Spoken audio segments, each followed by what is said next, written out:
first of all, for this job, I could get somewhere around 3 to 4 times from my salary that I was getting in Singapore.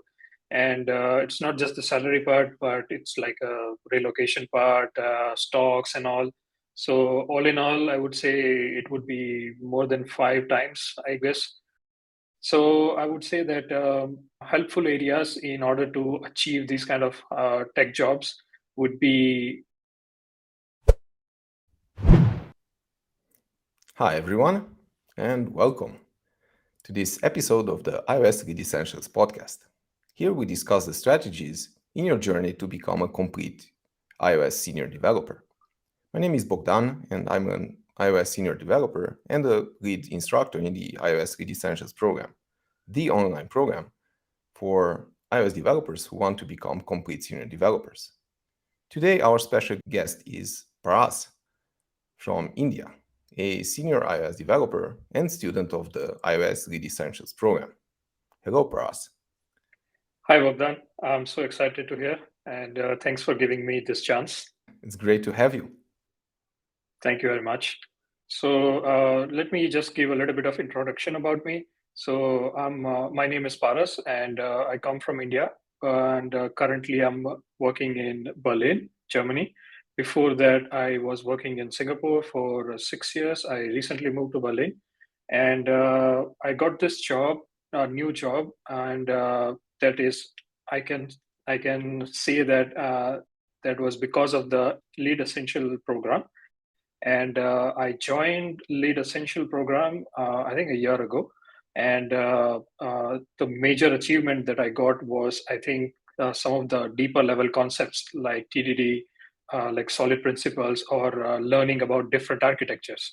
So those were really helpful for me in getting this job and going deeper into the overall software development. Nice. That's an amazing achievement. I know it Thank you. also came with a big salary increase.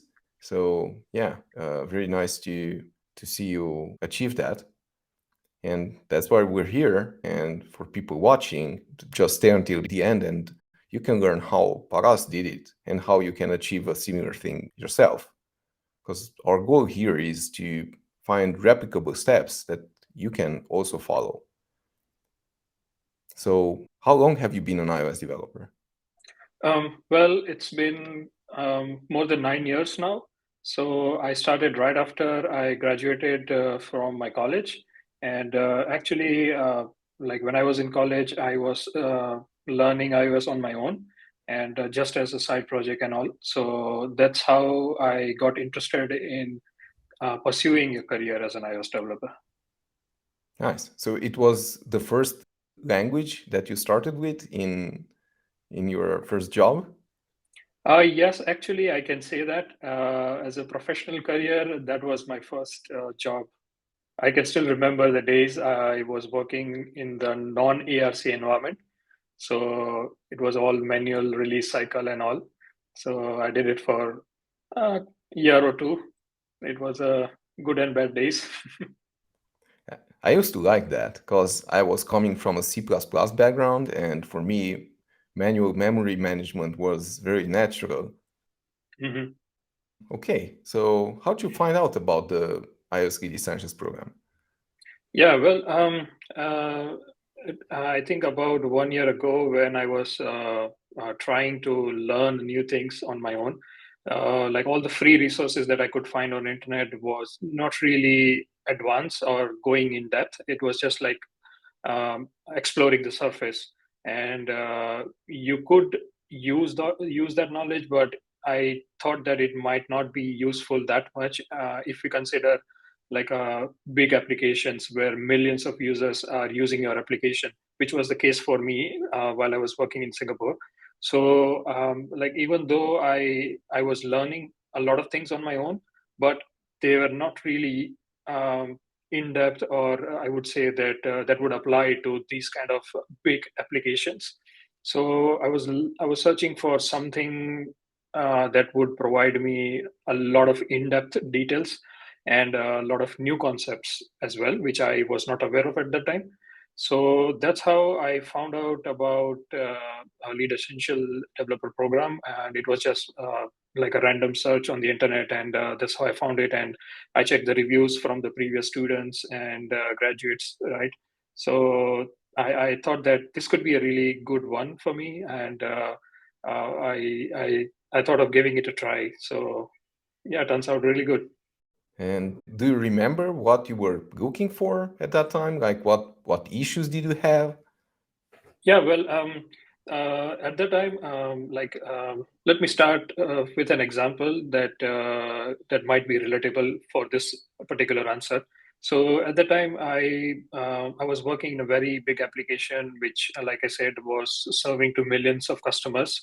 And at the time, we were kind of working in a small team, and we wanted to uh, do the development, improve the development speed, I would say, and release new features pretty fast. The Right. code base was really old and not that clean. I would say it was heavily MVC followed. And as an individual, I thought that yeah, MVC is not that useful in this kind of situation. So it's not. I did not find it scalable, and that's how I got stuck. That okay, for this kind of scalability, I cannot rely on MVC, and I wanted to learn something else. I tried MVVM and all, but due to lack of knowledge or lack of in-depth knowledge, I would say, I was not really achieving what I wanted to deliver. So, like, even though I tried implementing like reactive programming or MVVM architecture or even Viper architecture, it was not really helping in improving the development speed. We were still delivering the same feature in the same amount of time, so that was not really helpful. And that's how I thought that yeah, it's not going to help if I just search the free content or whatever blog post I could find on the internet. Right. So, like whenever our product team used to come up with new feature or the enhancement of the existing feature, we used to give them the timeline, and the timeline was considering all the factors like the issues might arise because of the MVC or tight coupling on everything, and there was literally no test coverage. And I said to myself that okay, if I am going to improve the development speed, I have to do something different. And I think some of the topics that are taught in the academy, like separation of concerns, onion architecture, solid principles, are one of the key fundamentals which helped me achieve this, so that I could I could separate those kind of Right. components within the application, and which allowed me to work in independent way than the MVC architecture which was already in there, and which was kind of helpful as well because it did not break the existing functionality, but it provided me the way to improve the new functionality, or the new work that we were going to do, right? So that way I was able to add some of the test cases for new features and some of the test cases for existing features as well. I i did a suppression of concerns, like created interfaces, protocols for the new tasks, let's say. And so if I give one more example, that would be like let's say we were given one new feature which was consisting just one single screen, but it was communicating data between a couple of different screens. So let's say we used to deliver that within 2 weeks, or 2 to 3 weeks, let's say, with the previous architecture or previous work style. With this knowledge that I gained from the academy, we cut it down to half, I would say. So 1 to 1.5 weeks. That was the kind of a baseline that we achieved because of all the concepts that we learned. It's interesting when you see all these techniques and everything. And Yep. MVC itself, and by the way, this is in the program, and I'm just saying this for our viewers as well. MVC is not the issue. Like you can do a perfectly clean code base and architecture with MVC. It's just that we forget that MVC was designed to build small composable pieces of our app. But what we do, and this is, I've seen this in many code bases, and it seems like a similar situation with what you had in the beginning, where you had one view controller for every screen. So that turned out to be really big. And you reach these scalability issues where whenever you had to add a new feature, you are changing code that exists. So you're probably touching and maybe breaking some existing features. So that increases the level of complexity of the testing. If you don't have any automation, then you have to go in and manually check every case. Yep. But that MVC is not the problem there. Is the fact that we don't know how to split these responsibilities, and like you mentioned, separation of concerns, building small pieces, many of them, like applying patterns. And it's not just feeding everything into, is this a view controller or a model, and that's it. Like there should be more components in your architecture than those. Yep. I perfectly agree that MVC is not the problem. It's how you use it. It's based on that entirely. Yeah. And I know like a lot of people complain about MVC being massive view controller. And I know some of my friends that moved from MVC to, let's say, MVVM, and now they have massive view models because they moved everything into the view model. And again, there's no architecture. It's just like where are we dumping the code? It used to be in the controller, now it's in the view model. It's the same problem. Like, so Yeah, it's just a different place where exactly. code sits. Exactly. Networking code where you put caching and notifications and I don't know, many things like video, audio, Bluetooth, like all these things. Where do they go in in these templates? Like there's no place. True, true. I totally understand where you were. I think a lot of us were in similar code bases, at least at some point. And yeah, we always felt like, okay, something is missing, but you didn't know what, right? So kept on looking for the solution. And just to close this question, like you were talking about the before the program experience, like what was your career like? Yeah, well, I would say that I was partly happy, but the other part of me was constantly exploring or stuck at a lot of the topics. And the way I tackled this is like, learning everything on my own, then implementing using small demos, just put it out on GitHub repos, and maybe ask for some of the other colleagues to, review it, ask for feedbacks, that kind of thing. And the thing was like the people that I was surrounded with was also kind of in a similar dilemma. So the feedbacks that I was getting was not that in depth that I wanted to, like somebody with a huge amount of experience, and not just experience but amount of knowledge, can provide a certain kind of feedbacks would be different than the person with just a large amount of experience can provide. So there are difference between these two groups. So yeah, during that time I would say that I was slightly happy, not fully happy, but like my constant nature of exploring things or learning things on my own helped me navigate through the situation and come to this point where I am at the moment. That Yep. helps if you have that mentality to always like, okay, I can get better, not settle. I think having a curiosity and that kind of mindset was really helpful for me, and just keeping an open mind for receiving any kind of feedbacks, positive, negative, Yeah, whatever it is, from your peers would be also very helpful in terms of self development.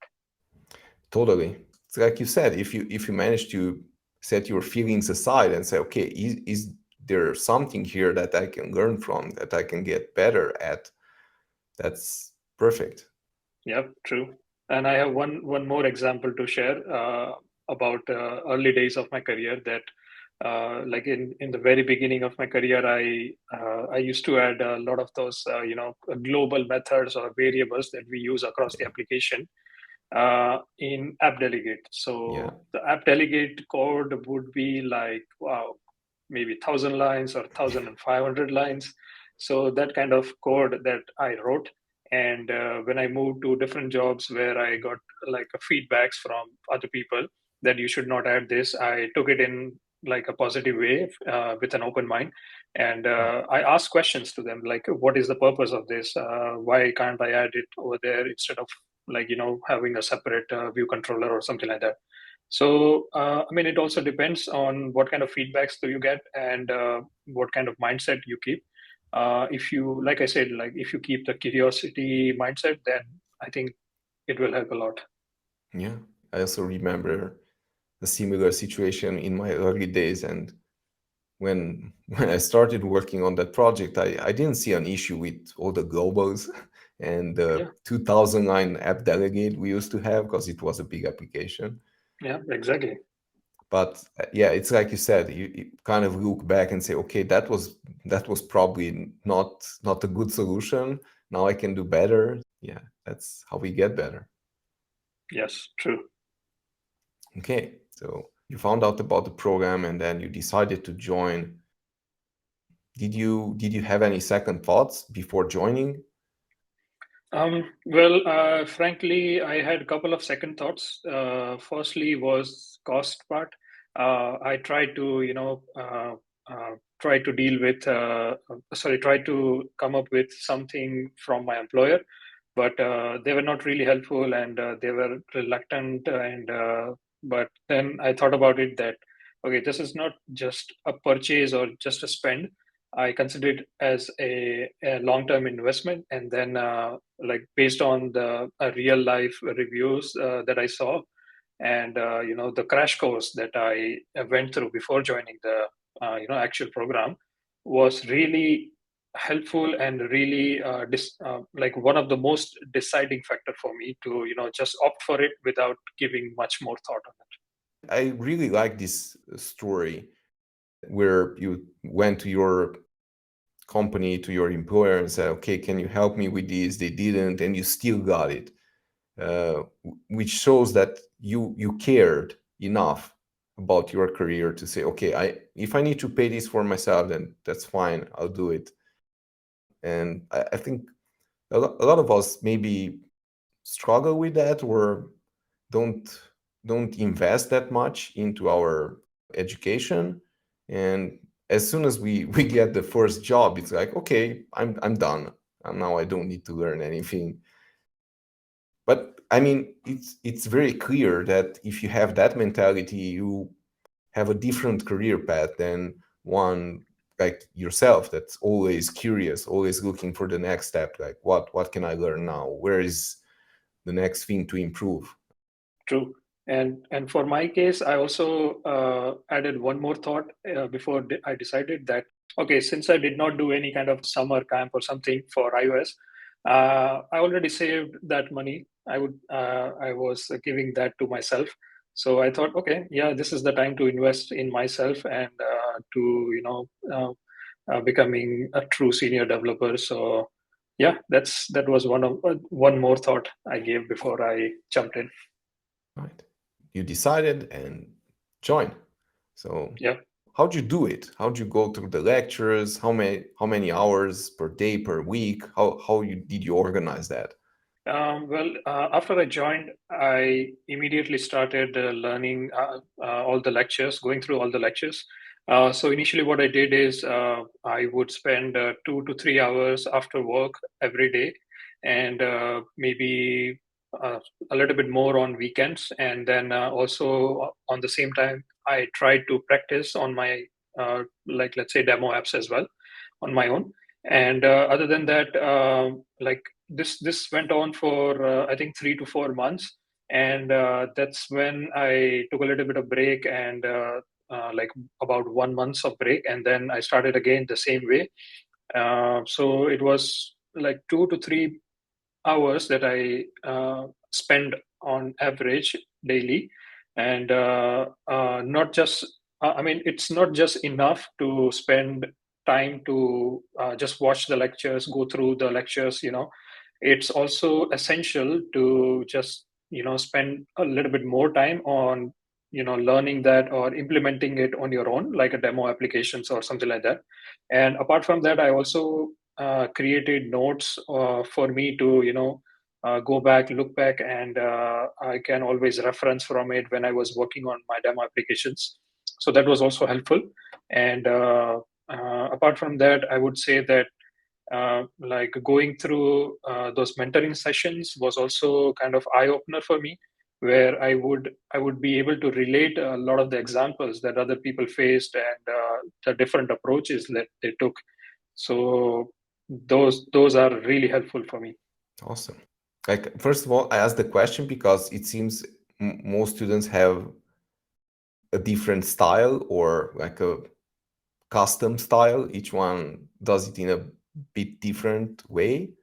I think, yeah, you went pretty hard. I mean, everybody, that's a nice thing about it, because everybody has its own like speed, style, and approach to it. Because yeah, there are things there, details that you need time to absorb. Some are more straightforward than others. Yeah, I can relate. Like, I was totally not aware of TDD before I joined the program. So TDD was so new for me that I had to spend extra hours or extra time for learning those part of the lectures, and it was not fully understandable for me in just one go. So I repeated it for like couple of times and put in detailed notes, and that's how I learned that. So it was really interesting, and it's now helping me in my regular work, daily work.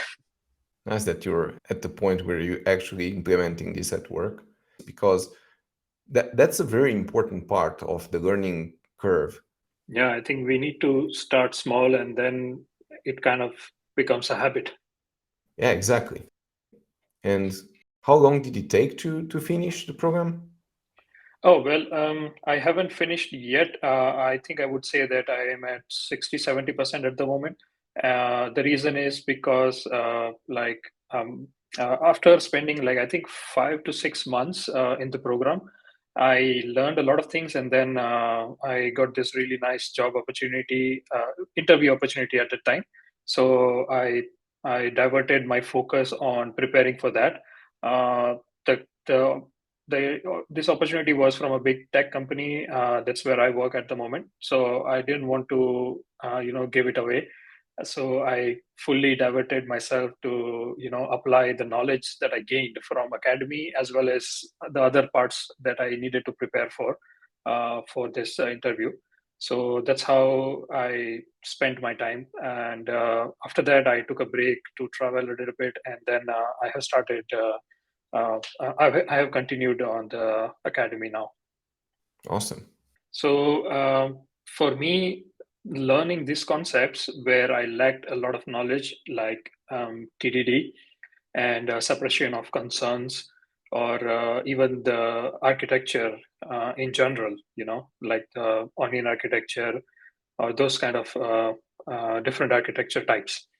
Uh, that's where I lacked knowledge, and after learning that, after implementing it, after trying it out on my own, I figured out like what needed to be improved in order to achieve the speed of development that I wanted to, and not just the speed, but with the accuracy, with the code quality, along with the test coverage as well.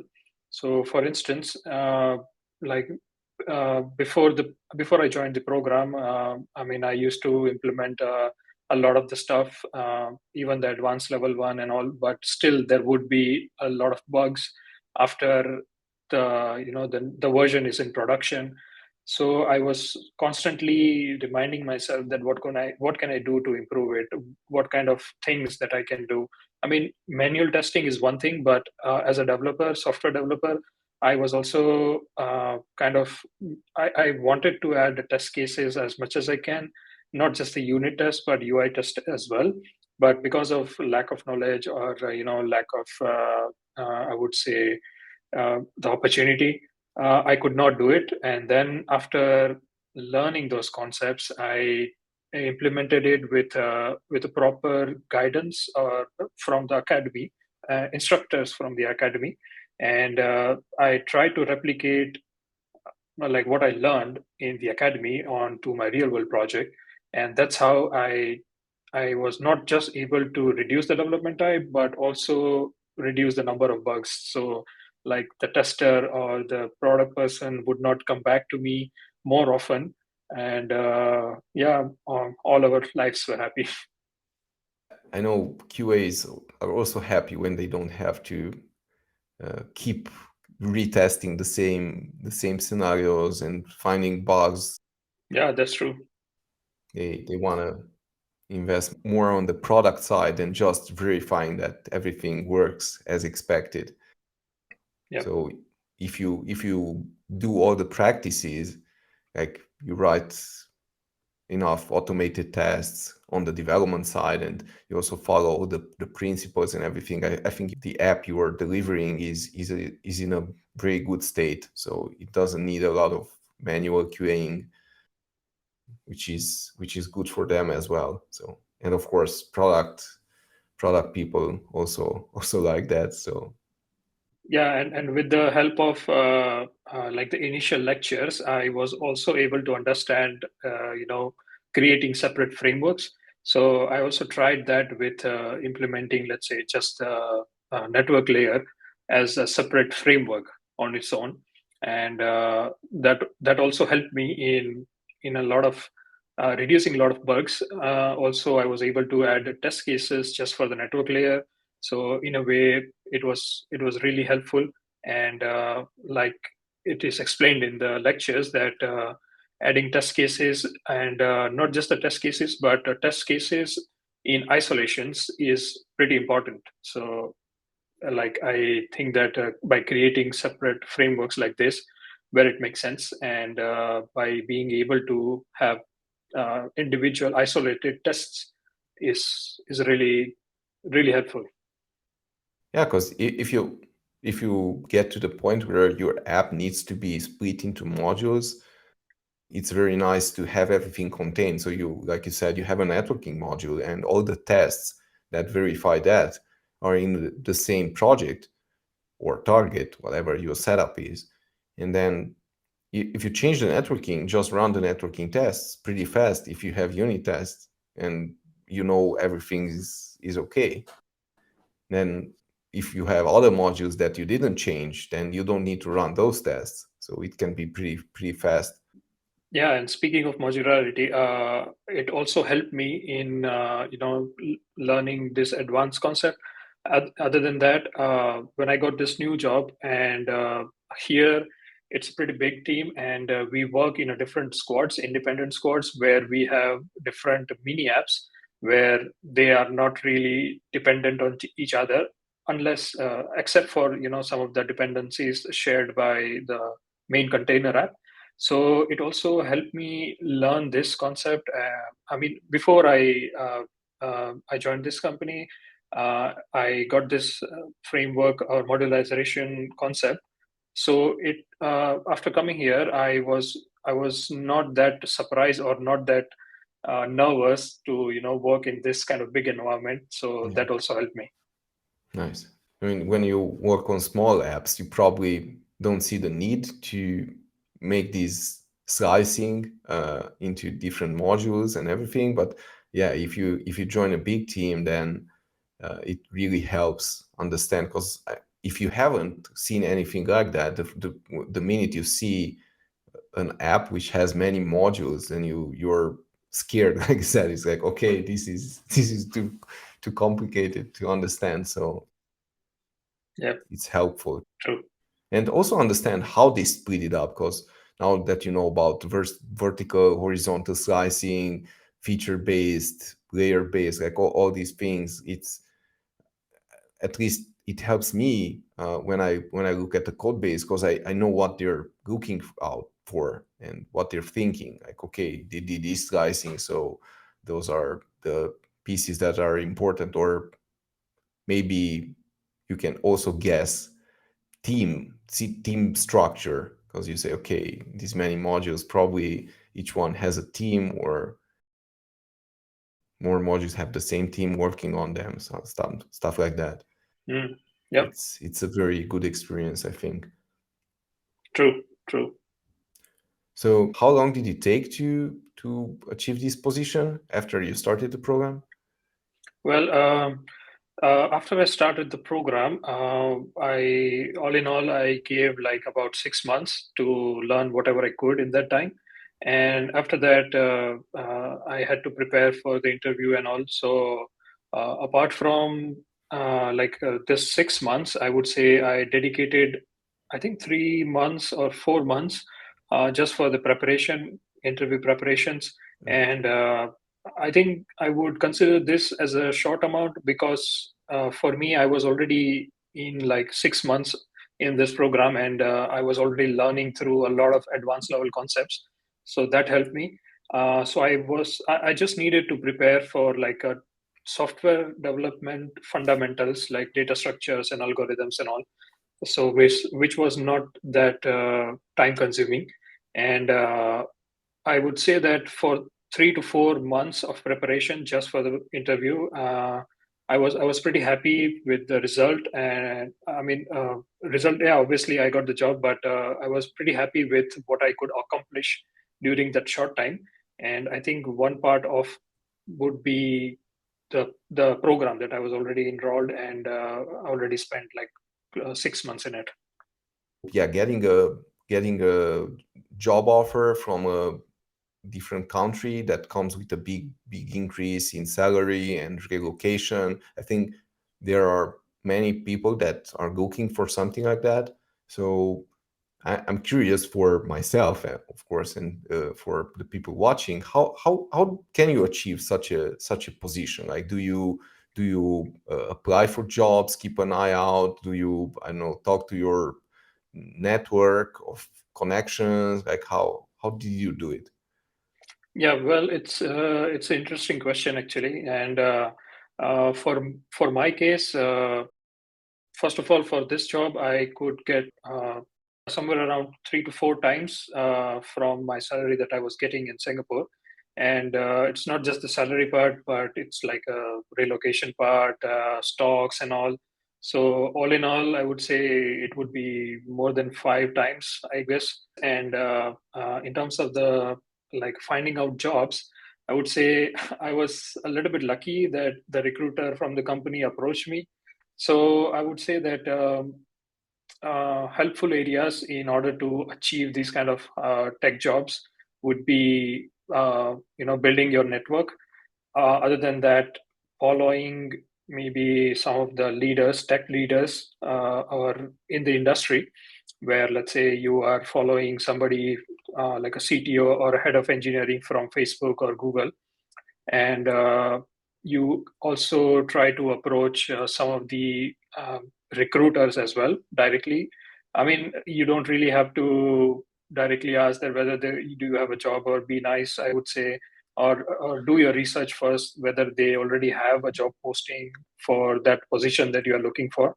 And other than that, you could also I think this would be specific to location, that you could also go to iOS meetups or those kind of meetups that usually happens once a month or twice a month, some in some parts of the world.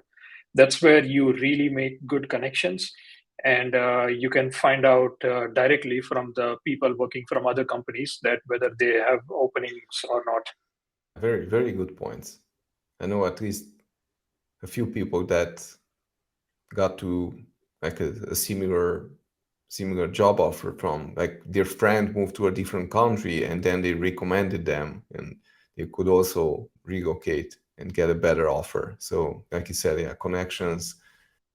Did it also help to have a portfolio? Yeah, well, for me, I do not have that vast amount of projects that I could show off. But for me, I just yeah, for me, I like one thing is answering on Stack Overflow. So I have been doing it for I think quite a few years, but I don't do it extensively, but I do it like sometimes, and that really helped. So in my CV, I have mentioned my Stack Overflow link rather than mentioning the GitHub link. So I think that helped in my case as well.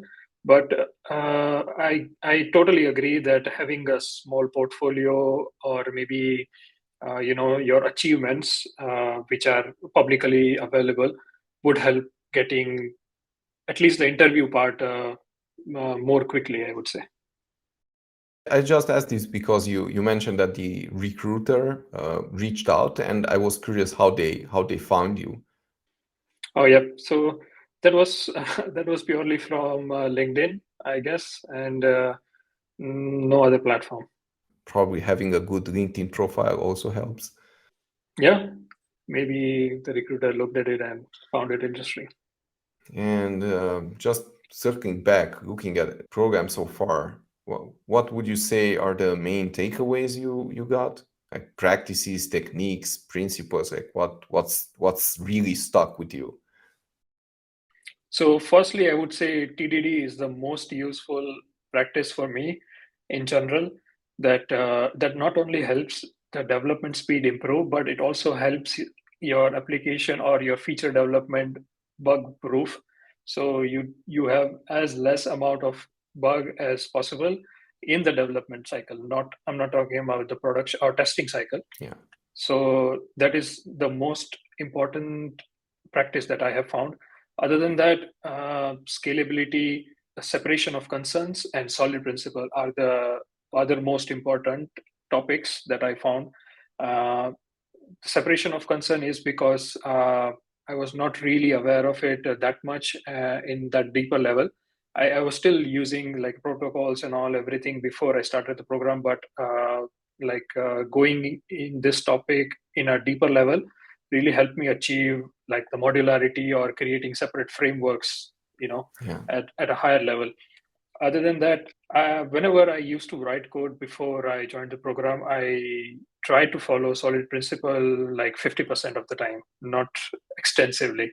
But then after going through several lectures on solid principles, I whenever I write something new, immediately my mind goes towards, is this violating solid principle? You should really think about it twice. Right. So that's something that my mind keeps on reminding me, and I think these are the three most takeaways that I find really interesting. Excellent. With solid principles, I know many developers know them, like you said, but they don't apply it. And I think the number one reason is they never saw the benefit or the downside if you don't follow them. So the lectures fill this gap where they show you, okay, this is code that follows solid. Those are the benefits, and if you don't follow the principles, this can happen. That's very important from a practical point of view, because I mean, if you look them up on the internet, like you won't be able to understand why they are important, how to use them. Separation of concerns is very similar. I think a lot of people know about it, but it's unclear to them. Yeah, And yeah, of course, TDD is probably the most important skill for getting those high-paying jobs at big companies and everything. It's really important to have that skill. true.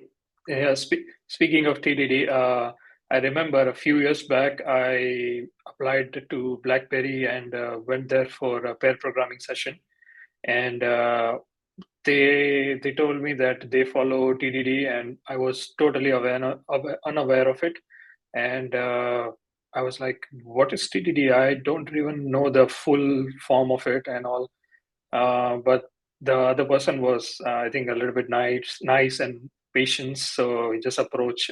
He just explained it to me, and but still, yeah, as it was expected that I could not clear, but I learned the term at least at that time.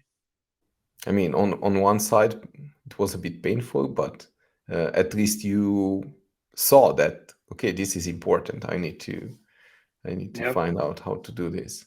Yep. I think if the interviewer is nice, it makes the whole experience for interviewee to be more pleasant and more, relaxed, Yeah. so that interviewee can focus on showing off skills or showing off the knowledge, expertise.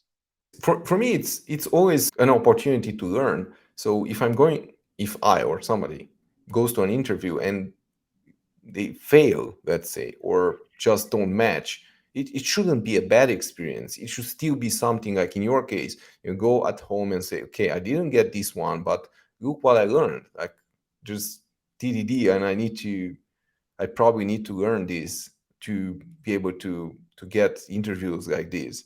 So it helped you with something. And I especially like sometimes you maybe get somebody that's underqualified for the position you're interviewing for.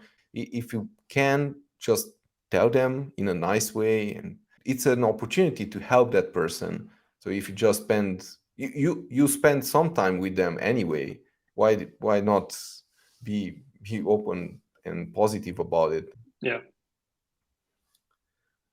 And yeah, I'm just curious about your current team. So, are you following TDD and all these principles now? Yeah, well, I am the one who has introduced TDD in my team at the moment, and I mean it's not fully used at the whole team level, but at least I got the chance to start implementing it and show the benefits to other team members, Nice, and they are really liking it at the moment, and we are still exploring it how it goes. nice. So, was it hard to convince them to do it? No, not really. Actually, the team members and like even the manager is pretty flexible, and they really appreciate these kind of new ideas, which would eventually help the whole team, and eventually make us deliver product more efficiently. So they were very welcoming. Excellent.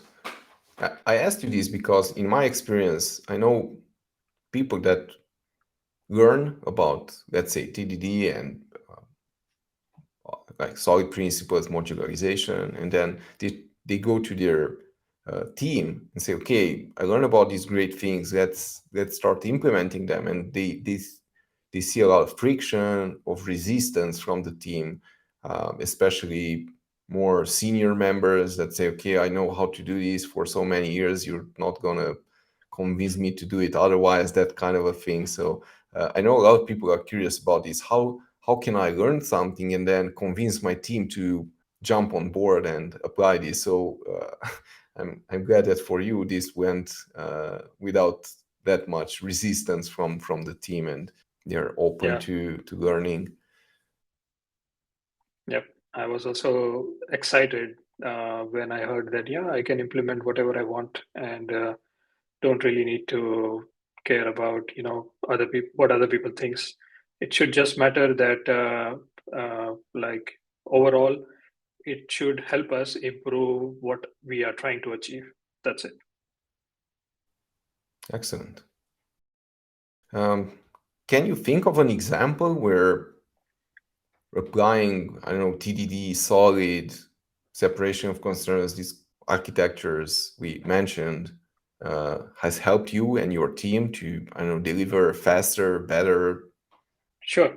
So when I joined this company, initially I was given a small challenge, a small task to work on, which was eventually going to go into the production. And like because I was new, that like other senior developers were involved in the product meeting and all, and they were the one who communicated, okay, this is going to take 3 weeks, let's say. So after that, we started working, and I started implementing this feature in a TDD approach, and I was able to complete it within 2 weeks, let's say. So that way I also showed them that, okay, TDD is helpful, and it's also making our development process a little bit faster. So maybe if we use it on a full-fledged scale, it might be good for overall team and overall product, that we would be able to deliver new features pretty quickly. So Nice. that was a pretty recent example. Excellent. So you managed to deliver faster, and of course you got the tests in place, so whenever somebody changed something else, you still know that your feature is working. So you have that benefit as well. So yeah, very Yeah, very nice example. Like it's pretty impressive when somebody like a new developer joins the team and they're able to deliver something in on time and with tests and everything. It's yeah, it's like, okay, this guy knows what he's doing. let's let's see yeah, what else he has to say. So yeah. I guess making a good impression. yeah, exactly. A good impression is also like um, showing your capabilities, not in a showing off way, but okay, this is how I used to work. Like I think that's one of the biggest benefits when you bring in more people with experience in is everybody learn different things. So you got this opportunity to learn something from them and like uh, increasing your overall level in the team as well. That's right. And for the people watching, what would be your advice if they want to improve their careers? For me, the most important topics, like I mentioned, TDD, separation of concern, and solid principles. Those were the one I was lacking in. So I learned it because of the Essential Developer Academy, and the reason I renewed it for the second year is that I really wanted to understand fully. I did not want to miss any part of it. So that is the reason that I extended, and it has helped me a lot. It has helped me achieve, I think, 80 or 90% of my potential. I'm still not at 100% level, I would say. So I'm still learning and applying those new concepts on my daily basis. So that was the one reason. Another reason was, if I talk about having a good opportunity, having a good job at a big company, uh, I just I just spent a good amount of time in learning the concept as well as learning other parts of the interview.